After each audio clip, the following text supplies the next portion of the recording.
Markets అన్నీ ఈరోజు పాజిటివ్గా ట్రేడ్ అవుతూ వస్తున్నాయి. నిఫ్టీ 50, సెన్సెక్స్, బ్యాంక్ నిఫ్టీ ఎలా పెరిగిందో చూడొచ్చు. అండ్ ఫర్దర్గా నిఫ్టీ 50లో ఏ స్టాక్స్ గెయిన్ అయ్యాయి అండ్ నిఫ్టీ 50లో ఏ స్టాక్స్ ఫాలో అయ్యాయో ఇక్కడ క్లియర్గా అయితే చూడొచ్చు. అండ్ మేజర్గా ఈరోజు మార్కెట్ సెంటిమెంట్ని ప్రభావితం చేసింది Reserve Bank of India monetary policy committee యొక్క FY25 రియల్ జీడిపి ఫోర్కాస్ట్ అనేది 7.2%కి పెంచారు. Earlier it was around 7%. ఈ ఆప్టిమిజం ఏదైతే ఉందో మార్కెట్స్ పెరగడానికి హెల్ప్ అయింది due to rural and urban demand recovery వలన. నెక్స్ట్ కమింగ్ డేస్లో స్టాక్స్ బెనిఫిట్ అవ్వచ్చు ఎక్కువగా అని అనలిస్టులు అయితే ఎక్స్పెక్ట్ చేస్తున్నారు. And at the same time RBI యొక్క MPC committee decided to keep the policy rates unchanged at the rate of 6.5%. And ఇది ఆల్రెడీ స్ట్రీట్ ఎక్స్పెక్టేషన్కి అనుగుణంగా ఆర్బీఐ డిసిషన్ తీసుకుంది అండ్ మార్కెట్స్ కూడా ప్రభావితం అయ్యాయి. కన్సిస్టెంట్గా ఆర్బీఐ రెపో రేట్ 6.5%గా రీసెంట్ టైంలో కొనసాగించడం అనేది ఎకనామిక్ స్టెబిలిటీకి ఒక ఇండికేషన్. ఈవెన్ గ్లోబల్ అన్సర్టనిటీ ఉన్నా కూడా, డొమెస్టిక్ ఇన్ఫ్లేషన్ కన్సర్న్స్ ఉన్నా కూడా ఆర్బీఐ రెపో రేట్ 6.5% కొనసాగించడం లాంగ్ టర్మ్ బేసిస్ మీద ఎకనామిక్ స్టెబిలిటీకి దీని అర్థం వస్తుంది.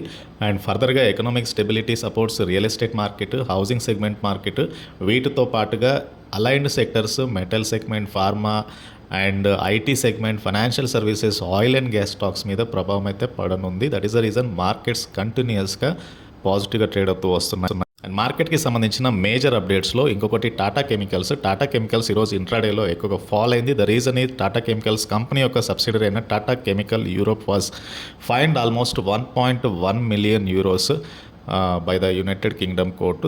అండ్ దానికి సంబంధించి స్టాక్ అయితే నెగటివ్ రియాక్ట్ అవుతూ వస్తుంది. And Garden Reach Shipbuilders and Engineers GRSE stock ఇంట్రాడేలో పెరిగింది ఈరోజు. The reason is company lowest బిడ్డర్గా ఎమర్జ్ అయింది for a project related to Defence Research and Development Organisation, that is DRDO project కింద.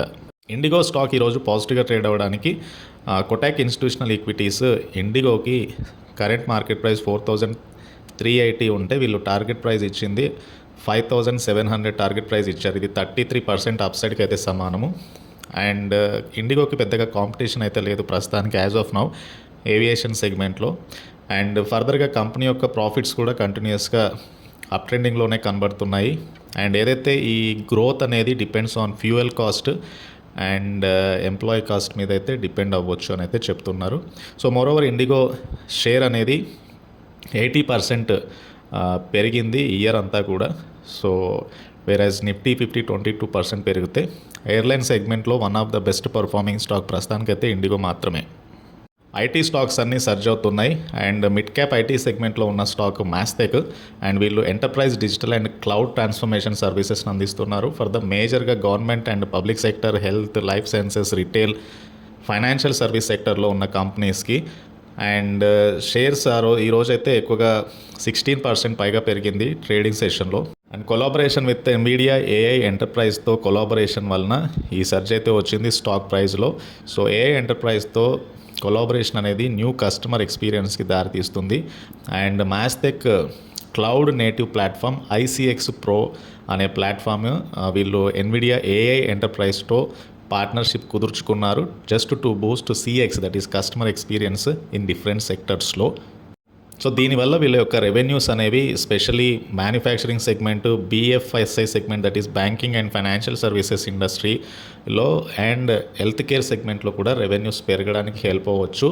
And at the same time దీని యొక్క impact అనేది return on capital employed మీద కూడా పడనుంది అని మేనేజ్మెంట్ చెప్తున్నారు. That is the reason Mastek stock ప్రైస్లో మంచి సర్చ్ అయితే ఈరోజు చూడొచ్చు. And come to Paytm stock రీసెంట్గా కంటిన్యూస్ ఫాల్ తర్వాత ఒక అప్ ట్రెండ్ అయితే కనబడుతుంది. అండ్ పేటీఎం ఎప్పుడైతే RBI రిస్ట్రిక్షన్స్ తర్వాత మనకు తెలిసిన విషయమే, పేటీఎం పేమెంట్స్ బ్యాంక్ మీద రిస్ట్రిక్ట్ చేసింది RBI.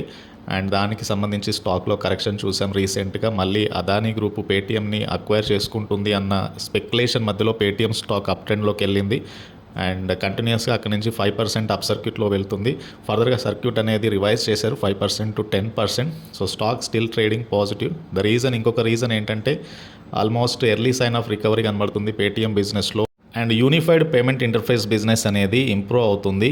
అండ్ మీకు క్లియర్గా 1.24 lakh crore ట్రాన్సాక్షన్ వాల్యూ అనేది పేటీఎం నమోదు చేసింది ఈ మే మంత్లో. So it indicates very good growth.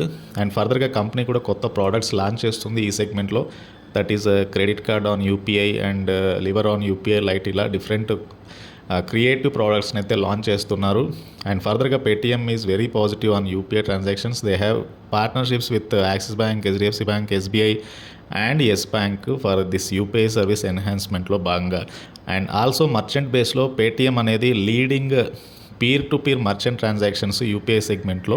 So that is the reason stock అయితే పాజిటివ్గా ట్రేడ్ అవుతూ వస్తుంది రీసెంట్ టైంలో. లోయర్ లెవెల్ దగ్గరగా పాసిబిల్లీ పేటీఎంలో ఒక బయింగ్ వచ్చి ఉంటుంది. వేదాంత కంపెనీకి సంబంధించిన మేజర్ అప్డేట్ వచ్చింది. అండ్ ఈ ఇయర్ వేదాంత స్టాక్ ఆల్మోస్ట్ 77% పెరిగింది. అండ్ ఆల్మోస్ట్ కంపెనీ యొక్క డెట్ అనేది చాలా మటుకు రెడ్యూస్ అయింది. దట్ ఈస్ 3 బిలియన్ బై 2027కి తగ్గించుకోవడానికి అయితే చూస్తున్నారు. And company had a debt of 56,388, almost 6.8 billion in యూఎస్డీకి అయితే సమానం. And at the end of 2024 and ప్రస్తుతానికైతే ఇది ఆల్మోస్ట్ సగానికి తగ్గింది అండ్ తగ్గిపోతుంది బై 2027లో. And company lenders on the proposed demerger మీద ఒక అప్డేట్ అయితే ఇచ్చారు. ఒక మెజారిటీ ఆఫ్ లెండర్స్ ఏదైతే ప్రపోజ్డ్ డీమెజర్ అయితే ఉందో వేదాంతది దాన్ని యాక్సెప్ట్ చేశారు. అండ్ డీమెజర్లో భాగంగా వేదాంత బిజినెస్ అనేది 6 ఇండిపెండెంట్ లిస్టెడ్ కంపెనీస్గా మారనుంది. సో ఒక కంపెనీని మీరు 6 సపరేట్ యూనిట్స్గా స్ప్లిట్ చేసినప్పుడు మీ దగ్గర ఉన్న ఒక్క షేర్ అనేది 6 డిఫరెంట్ షేర్స్ అవుతాయి. అండ్ ప్రైస్ కూడా అలానే అడ్జస్ట్ అవుతూ ఉంటుంది. And Vedanta limited currently hold 64.92% stake Hindustan జింక్లో. సో వేదాంత డీమెర్జర్ ఏదైతే ఉందో దాని ఇంపాక్ట్ అనేది హిందుస్థాన్ జింక్ మీద కూడా ఉండే ఛాన్స్ ఉంది. ప్రస్తుతానికి ఈ ప్రాసెస్ అంతా ఇనీషియల్ స్టేజెస్లో ఉంది. అండ్ ఫర్దర్గా Vedanta will file an application with the National Company Law Tribunal NCLT తోటి కమింగ్ 10 డేస్లో. And so that regulatory requirements అన్నీ కంప్లీట్ చేసుకున్న తర్వాత డీమెర్జర్ ప్రాసెస్ అనేది కంటిన్యూ అవ్వచ్చు అని అయితే చెప్తున్నారు. మోర్గన్ స్టాన్లీ కెమికల్ సెగ్మెంట్లో ఉన్న కొన్ని స్టాక్స్ మీద వాళ్ళ యొక్క స్టాండ్ చెప్పారు. లైక్ SRF అండ్ ఆర్తి ఇండస్ట్రీస్కి వీళ్ళు ఈక్వల్ వెయిట్ రేటింగ్ ఇచ్చారు. ప్రీవియస్గా వీళ్ళు ఓవర్ వెయిట్ రేటింగ్ అయితే ఇచ్చారు. అండ్ టాటా కెమికల్స్కి వీళ్ళు అండర్ వెయిట్ రేటింగ్ ఇచ్చారు. టాటా కెమికల్స్ రీసెంట్ టైంలో ఎక్కువ గ్రో అయిన స్టాక్ కాబట్టి రీసెంట్గా క్వార్టర్లీ రిజల్ట్స్లో కూడా కొద్దిగా ఫాల్ అయితే వచ్చింది ఈ కంపెనీస్కి. That is a reason price కూడా కొద్దిగా కరెక్షన్ అయితే ఎక్స్పెక్ట్ చేయొచ్చు అని అయితే చెప్తున్నారు. అండ్ కమ్ టు ఇంకొక technical analyst JP Morgan. They are bullish on ICICI bank, State Bank of India and Bank of Baroda. And slow growth in current and saving account remain the biggest challenge for the financial sector అని అయితే చెప్తున్నారు.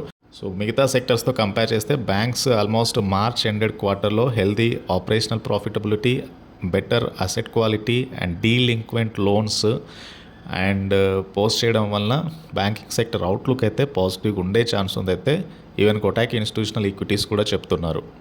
Wipro stock almost ఈరోజు ఇంట్రాడేలో gain అయింది. And after they win a deal from a US communication service provider almost 4,173 crore contact అయితే వీళ్ళు దక్కించుకున్నారు for providing market services for different products and industry specific సొల్యూషన్స్లో భాగంగా. అండ్ ఇంట్రాడేలో ఈ స్టాక్ అయితే యాజ్ మచ్ యాజ్ 5% పైగా పెరిగింది.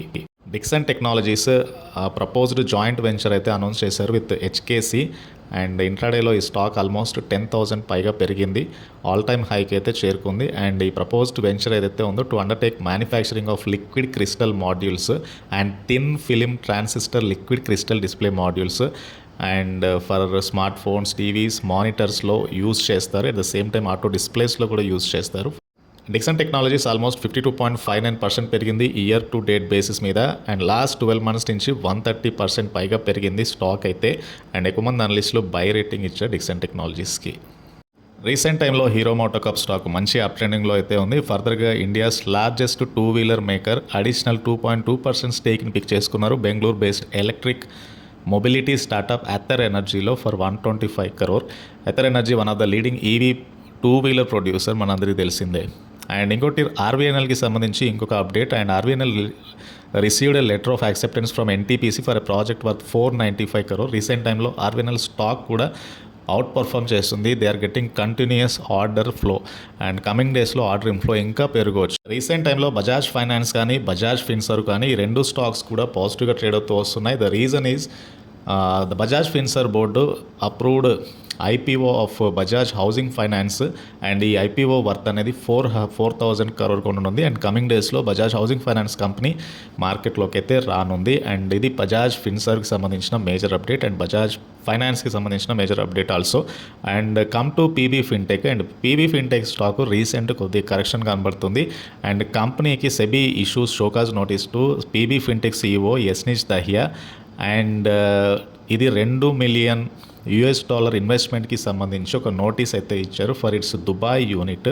బట్ ఇంట్రాడే లో తర్వాత మళ్ళీ స్టాక్ అయితే రికవరీ అయింది. దట్ ఈస్ పీబీ ఫిన్టెక్కి సంబంధించిన డీటెయిల్స్ అయితే రైట్స్ లిమిటెడ్ ఈ stock received an order from Tata steel for loco hiring along with operation and maintenance సర్వీసెస్ని పర్ఫామ్ చేయడానికి.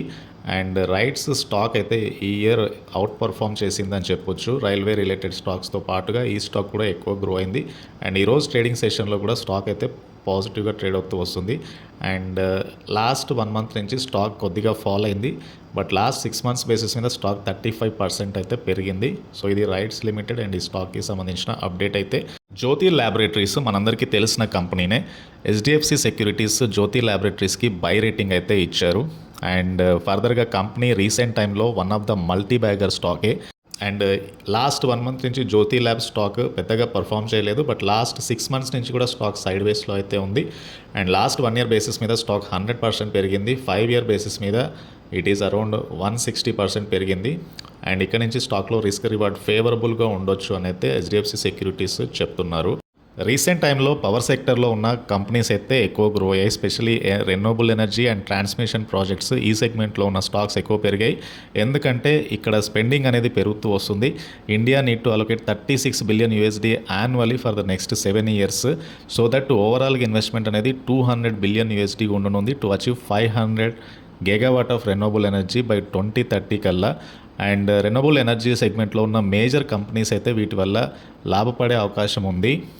సో నెక్స్ట్ 5 ఇయర్స్లో టాప్ ఇన్వెస్ట్మెంట్ అంటే ఈ సెగ్మెంట్లో ఉన్న స్టాక్స్కి అయితే అలొకేషన్ ఎక్కువగా ఉండే ఛాన్స్ ఉంది. That is the reason Suzlon లాంటి స్టాక్స్ అయినా ఐనాక్స్ విండ్ కానీ వాల్యూ రెన్యూవబుల్స్ కానీ అండ్ KPI గ్రీన్ కానీ ఇట్లాంటి స్టాక్స్లో లాస్ట్ 1 year 2 year బేసిస్ మీద స్టాక్ ప్రైస్ కూడా పెరుగుతూ వస్తుంది. And even next 5 to 10 year basis మీద కూడా ఈ stocks multiple fold of returns ఇవ్వచ్చు ఇండియన్ స్టాక్ మార్కెట్లోనైతే ఎక్స్పర్ట్స్ భావిస్తున్నారు.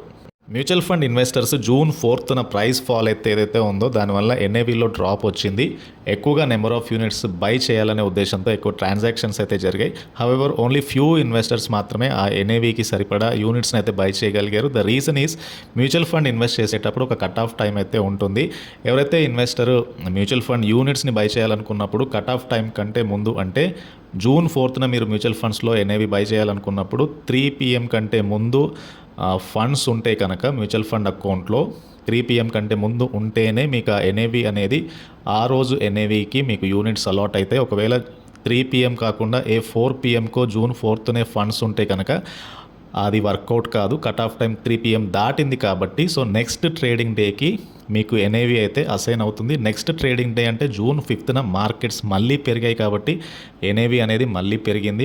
అండ్ ఇంకొక రీజన్ మేజర్ సర్వీస్ ప్రొవైడర్స్ ఆ రోజు NAVని అసైన్ చేసి ఉండరు.